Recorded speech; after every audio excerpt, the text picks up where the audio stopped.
এই যে গাইস, সোফার পারে দেখতে পাচ্ছেন ম্যাগি ঘুমাচ্ছে। এটা হচ্ছে ম্যাগির অভিমান করা আর কি ঘুম। অভিমান ঘুম বলতে এইটা হচ্ছে ম্যাগি সোফায় ঘুমাচ্ছে, আর এখানে ঘুমাচ্ছে হচ্ছে রোমিও, আমার কাছে ঘুমাচ্ছে এই যে, আর ওই দূর সোফায় ঘুমাচ্ছে ম্যাগি।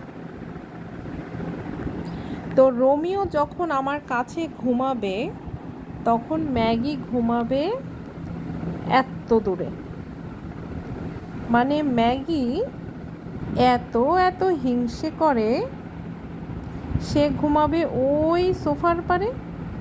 যদি রোমিও এখানে থাকে, রোমিও যদি দূরে থাকে, তাহলে ম্যাগি কাছে এসে ঘুমাবে। এই হচ্ছে দুই ভাইয়ের অভিমান, দ্বন্দ্ব। দুইটা এক জায়গায় থাকবে না, হয় একটা আমার কাছে থাকবে আরেকটা দূরে থাকবে। এই যে ম্যাগি দূর থেকে আমাকে ফলো করতেছে, কখন রোমিও যাবে আর ও আসবে, আর রোমিও এখানে আমার কাছে ঘেঁষেই থাকবে।